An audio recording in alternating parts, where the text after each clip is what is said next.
എല്ലാവരും ചോദിക്കും സുഖമാണോ എന്ന്, അല്ലേ? അപ്പം അതുപോലെ നമ്മളൊക്കെ പറയും സുഖമാണ്. പക്ഷെ ശരിക്കും നിങ്ങൾക്ക് സുഖമാണോ? രാത്രി ഉറങ്ങാൻ കിടക്കുന്ന സമയത്ത് മനസ്സിങ്ങനെ നിർത്താണ്ട് ഓടുന്ന പോലെ തോന്നുന്നുണ്ടാവും. ചെറിയ കാര്യങ്ങൾക്ക് ഒട്ടും കാരണം കാണാതെ ഉള്ളിലൊരു ടെൻഷൻ ഉണ്ടാകുന്നുണ്ടാവും. ചിലപ്പോൾ ഒറ്റയ്ക്കിരിക്കുമ്പോൾ നമ്മളെ അതിശയിപ്പിക്കുന്ന രീതിയിൽ ഒരു ശൂന്യത ഫീൽ ചെയ്യുന്നുണ്ടാവും. നിങ്ങൾ മാത്രമല്ല, ഇത് ഇന്നത്തെ കാലത്ത് കുറേ പേര് സൈലൻ്റായിട്ട് എക്സ്പീരിയൻസ് ചെയ്യുന്നൊരു സംഗതിയാണ്. പക്ഷേ പ്രശ്നം എന്താണെന്ന് വെച്ചാൽ നമ്മളതിന് കാത് കൊടുക്കുന്നില്ല, അല്ലെങ്കിൽ ഇഗ്നോർ ചെയ്യുക നമ്മളതിനെ.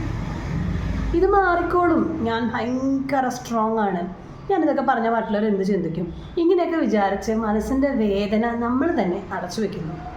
പക്ഷേ ഒരു ചെറിയ സ്ട്രെസ്സ് പോലും കാലം കഴിഞ്ഞാൽ ആങ്സൈറ്റി, ഡിപ്രഷൻ, റിലേഷൻഷിപ്പ് ഇഷ്യൂസ്, ബന്ധങ്ങളുടെ മുറിവുകൾ എന്നിവയൊക്കെ ആയിട്ട് മാറാം.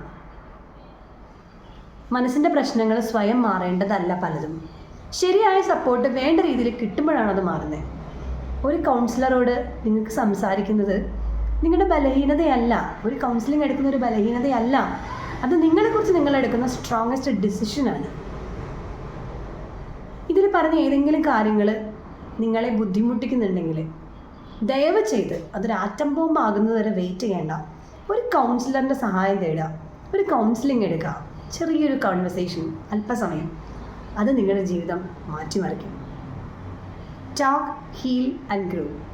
Homeopathy is with you. ആരോഗ്യ സംബന്ധമായ മറ്റൊരു വിഷയവുമായി കണ്ടുമുട്ടുന്നവരെ സൈനിങ് ഓഫ്, ഡോക്ടർ ജിഷാന്തി.